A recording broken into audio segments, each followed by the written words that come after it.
What's up, nerds, and welcome to another episode of Morphin March. Mighty Morphin, being the progenitor of all things Power Rangers in America, naturally has quite the fan following, and when you open up a multiverse to that fandom, suddenly the floodgates open wide when it comes to possibilities.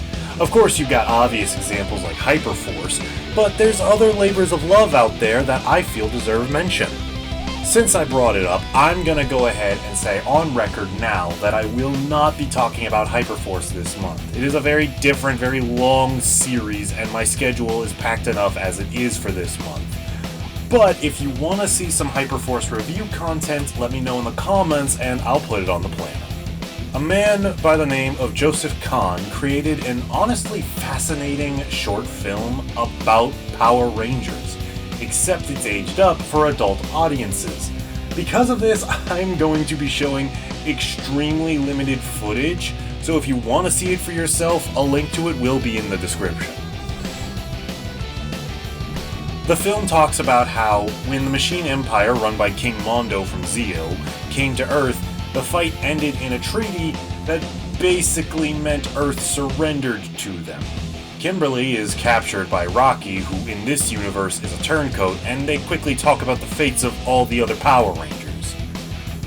Before being captured, Kimberly was briefly married to Jason, before they were ambushed by Bulk and Skull, who were now part of the militia that occupied Earth. They killed Jason and took Kimberly prisoner. Zack was a hitman who took assassination contracts until someone came to end him. Billy was CEO of a weapons company who ended up escorting himself out. Trini died during the battle that came just before the treaty being signed. After learning that, Tommy storms into the room, kills the guards, and attacks Rocky. Kimberly breaks free during the fight and kills Rocky. But that's when we discover that Kimberly died long before anything with Jason could have happened. So, the illusion fades to be Rita Repulsa. Using her dark magic, she manipulated each of the Rangers to their deaths. Tommy attacks her and credits roll. Seriously, that's it. First time I watched it, the credits almost gave me whiplash. I was that invested in the story. Kahn had once petitioned for a full-length film to be made, but it never came to be. Truly a shame given what the man could do with just 14 minutes, but I can't help but wonder if this was maybe for the best. Hard to say. What isn't hard to say is that this film is labeled as for kids on YouTube, and that is not okay! Next up is a more recent development that took me by surprise, an up-and-coming fan game called Power Rangers It's Morphin Time. This fan game uses sprites from the older games and gives them new moves, new designs, so that the Rangers are wearing recognizable outfits from the original show, proper sound clips from said show that sound very crisp and clear. They even have bios for the bosses. Not only that, but combat was handled perfectly. Each Ranger plays entirely different from one another, meaning your strategies for playing Jason don't work when you're playing Trini. Attacks are fast, fluid, and comfortable to use. Honestly, this game is everything Rita's Rewind should have been. And here's the kicker. As good as this game is, it's still only a demo. Right now, you can only play as Jason or Trini in single player, but co-op is planned for down the line, and it includes Tommy's Green Ranger form. Will they also include White Ranger, Rocky, Adam, and Aisha? No idea, but regardless, this game nails it. Jason hits brutally hard. I especially love this throw. Slam them to the floor and bash their guts in. Trini's speed and agility is insane. She honestly feels a little broken with how crazy her sprinting is. A link to the website for this game will be in the description. Please give these amazing devs some love. It is truly more phenomenal. The only other property I'll talk about today is one that's probably much more well known than either of the two I've covered thus far. Power Rangers Unworthy, a YouTube series that is sadly cancelled as far as my research has managed to dig up. It starts off with Lord Draken killing a team of Power Rangers. If you don't know who Draken is, then read the first 2 arcs of the comics, but the TLDR is, he's a mega evil Tommy Oliver who overthrew Rita and conquered the world. Shortly after Draken's victory, a new Ranger-like character appears, demanding that he surrender his power coin. Naturally, Draken fights back, but he's powerless against this opponent. For annihilating Draken, he states, "Friends, the Power Rangers are no more." Billy escapes with a Dimension Transporter and reaches Earth 218, where he finds the Rocky, Kimberly, Adam, Trini, and Billy of this world. He tries to beg for help, but the assailant followed him. The Rangers fight back as best they can, but it's all pointless against him. Even when Tommy joins the fray, they can't overpower him. Their efforts to escape and circumvent this Ranger killer ends up getting them trapped by him. And in this battle, though the Rangers fight with everything they have, it isn't enough, and ends with the deaths of both Adam and Tommy.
Fight.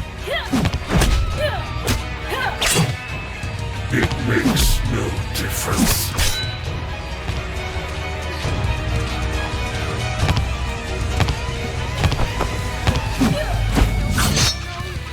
Mommy, just hold on.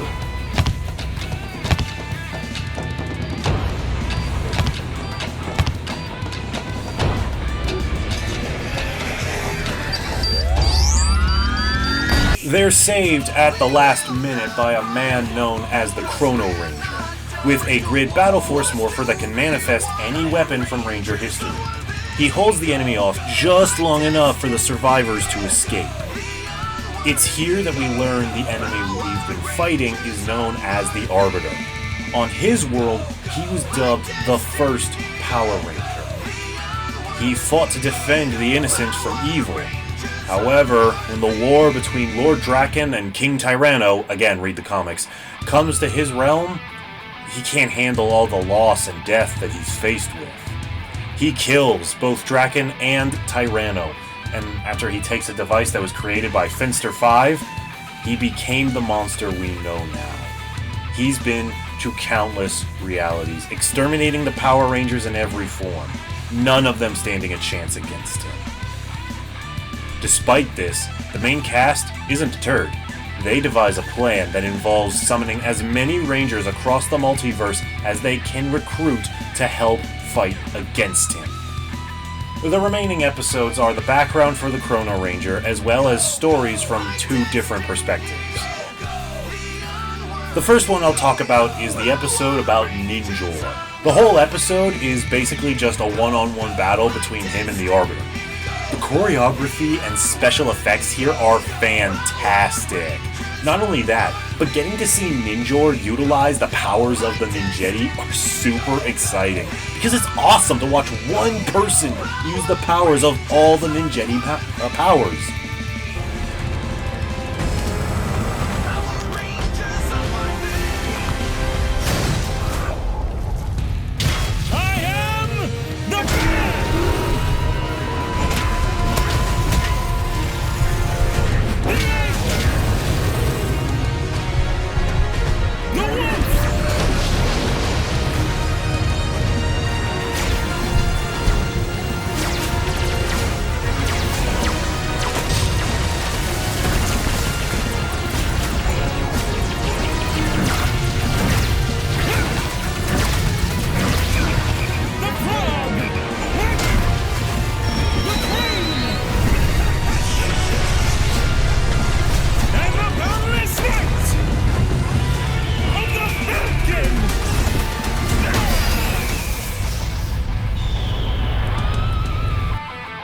Sadly, as impressive as his efforts are, he's no match for the Arbiter.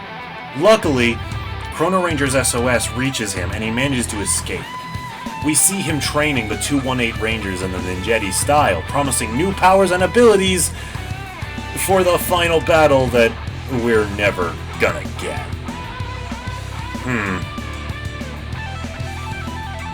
The next one is the Psycho Ranger episode. Earth is overthrown by the Psycho Empire, with a purple Psycho Ranger acting as the Psycho Queen. They storm a Terra Venture-looking place, holding a last-ditch Ranger initiative. But, sadly, it doesn't work. The Psychos are about to kill them all when they get a message from Psycho Green, which gets cut off by him dying, which has never happened before.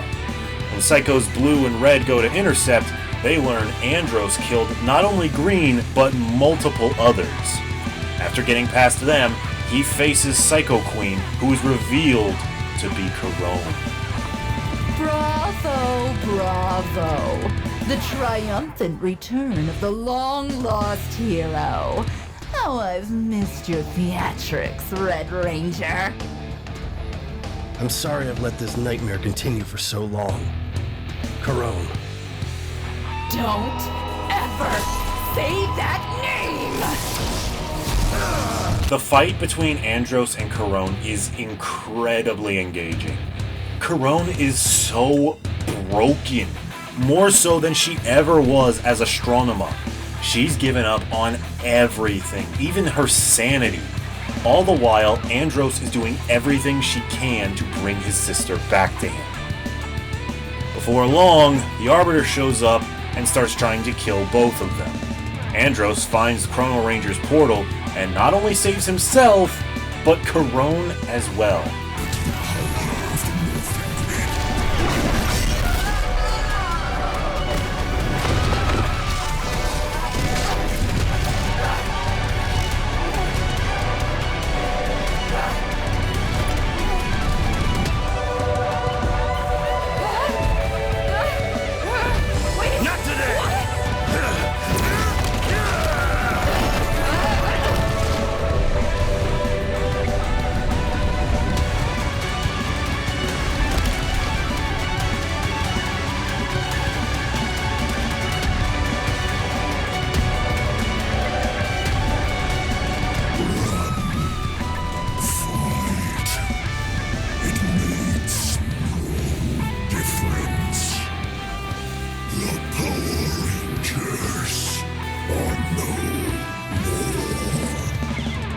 This fascinates me. How would the rest of the group have responded to the Psycho Queen? How would she react to them and Andros saving her from the Arbiter? It makes me wish all the more that this story wasn't cancelled.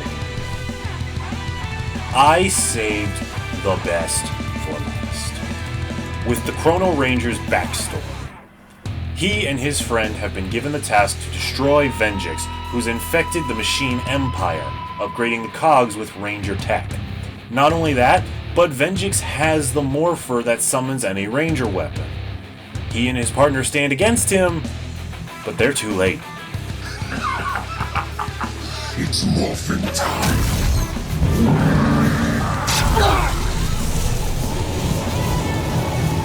Damn it! Command, we're too late. Venjix is already infecting the Morphin grid. Then the only way to stop the Legion virus now is to physically sever his connection to the grid. We'll need to put him on ice before the Chrono Shifter's emergency firewalls can be bypassed.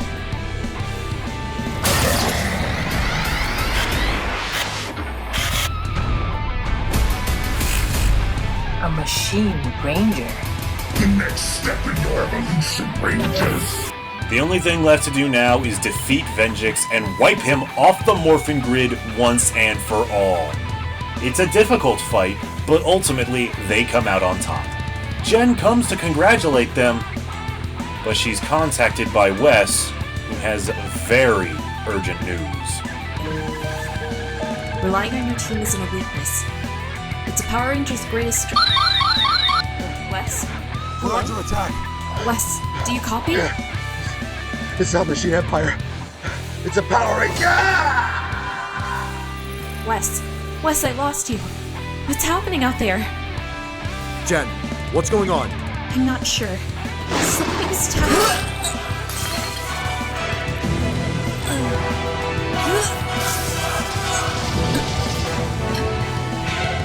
Run. The Arbiter has come. He killed Wes and cuts down Jen. In a fury, Chrono attacks with everything he's got. His friend helping him as much as she can, but in the end... Fight. It makes no difference.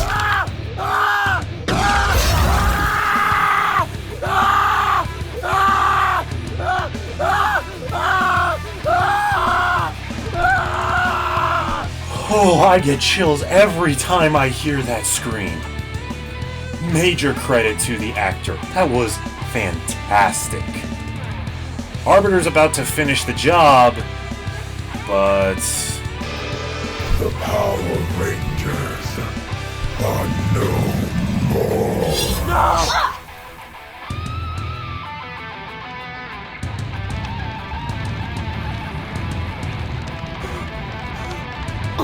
No, no, no, no, no!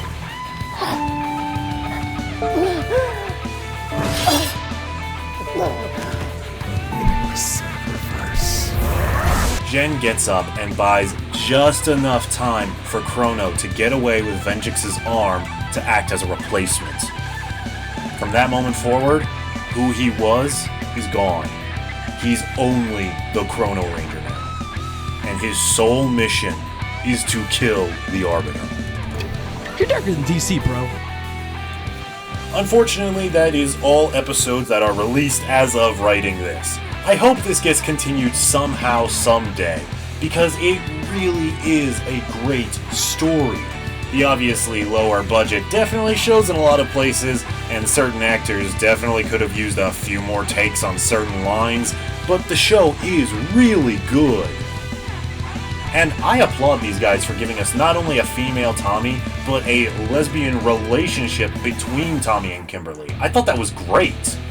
Also, the suits looked awesome, and seeing Kimberly rock the dragon shield is great. If you want to watch it for yourself, I'll leave a link in the description for this as well. The deliveries don't always work, but I still loved this show and can definitely recommend it to any Ranger fan. And that's all I got this time. Both productions I've mentioned today are definitely worth watching if you're a fan of the series. And the same can be said for It's Morphin Time. That's an amazing game. I cannot wait for it. If I had to recommend one over the other regarding the shows, it would have to be Unworthy. I like Khan's short film, but it cannot compete with Unworthy's episodic format. Khan's short film gets a 6 out of 10. A fascinating yet insanely huge mix-up from the franchise norms. But there will be people who are unsettled by some of the scenes, no doubt about it. It's Morphin Time will get a modest 6 out of 10 as well, simply because it kinda sucks that at time of making this script only 2 stages and 2 Rangers are playable. But once the full completed project comes out, I wouldn't be too surprised if it balloons to a 10 out of 10 if this demo is anything to go off of. Unworthy gets a 7 out of 10. If the acting was a bit better with certain characters, it'd definitely be higher. But the fact is that Tommy's character was devoid of emotion whenever she was morphed. You can tell she was just reading off the script and nothing else. Despite that, this is one of the most compelling stories I've seen in a while, so it definitely is worth muscling through the acting. Thank you guys so very much for watching. Be sure to like, comment, and subscribe. Don't forget to ring the bell so you never miss an upload. Check out my buddy Tyler Crux. He has his own channel, he does a lot of fun stuff, he's a good friend of mine, and he's always a major help in getting these months off the ground. You can check out his stuff like his Dead Island Let's Play. Definitely check that out if you haven't already. We collab all the time. I'll catch you later, nerds, and may the power protect you. Me next time, Power Punk!